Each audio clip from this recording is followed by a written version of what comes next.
Welcome to Chillin' 101. We hope this video helps. You start now, confirm why you need a Malding marker and where you'll use it because permanence matters. Put on gloves and prepare a small test surface. Once done, tape edges to control bleeding. Mix basic formulas if making custom pigment and test opacity. Dark pigments read as anger. Make sure to ventilate the area. Solvents can be strong.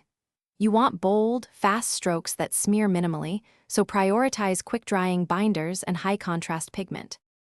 Now mix and tune. Pick alcohol for non-porous surfaces or water-based for porous ones because solvent choice affects adhesion. Combine pigment and binder in the suggested ratio, then test a stroke. Once you see ghosting, increase pigment by small increments. Add a quick-dry compound and about 0.5 to 1% flow improver to avoid clogging.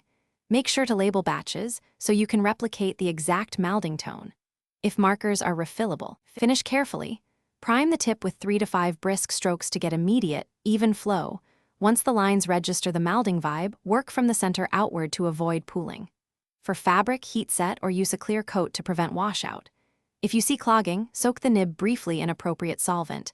If color is thin, increase pigment concentration. If bleeding occurs, add a barrier layer or use a finer tip. Keep spare tips and a small repair kit nearby. Thanks for watching. Consider subscribing if we helped you.